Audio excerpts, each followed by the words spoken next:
How did you develop the comic relief of the film, and what were the reference of the film reference you have? Mm. Yeah, I infused a lot of comedy into this one simply because, um, on the surface, Mikey Saber can be quite entertaining and quite amusing just in his behavior. So I had to infuse it into the actual style of the film and allow the audience to laugh a little bit, which I understand is a little bit, perhaps different or risky these days. Tackling some serious subject matter, but also asking the audience to laugh. But it was something that I remember, from films of my youth, the films that I was inspired by, 70s films especially, that tackled, harder subjects and the moral gray, but we were still able to actually find humor in it. And that's important to me. My references, well, they're all over the place. However, this one particularly pulls a lot from Italian genre films of the early 70s, in its craft, but also in its approach to eroticism and sex. I found, the Italian sex comedies and the Italian erotic dramas to be actually quite intriguing in their boldness of that. But also you can see that it kind of led to me also being influenced by the craft as well. Yeah. I mean, on a craft level. Yeah. What do you want to tell us with this character? Well, it's really about how the character affects you, the audience member. Uh, I'm doing a character study. I'm presenting him to the audience.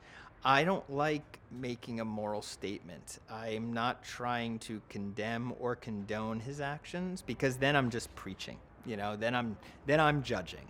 I'm gonna just present him pretty much objectively, pretty surface level, and see how the audience takes to it. And I know it's going to be different for everybody, and that's what I think is interesting. I've heard some audiences rooting for him, and I'm sort of taken aback. But I've also had people leaving the theater upset at me, So it's actually quite interesting from just a sociological point of view to see how people are reacting to him. Yeah. Why did you choose to shot on the film in 16 millimeters?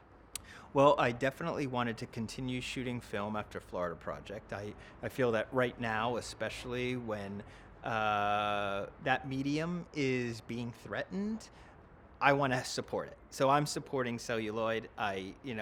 We have to remember that that's the medium that created this wonderful art of film. So there's that. And then also the aesthetic was important for me. I was looking for something specific. Again, I mentioned that, I was influenced by, the films of the 70s. Well, you can tell they're shot on film. I wanted that celluloid feel.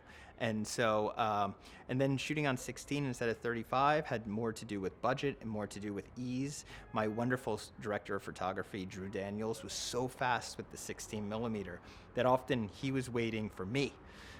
Sometimes, most of the time you're waiting on the camera department, like, are you ready yet? But now they were waiting on me.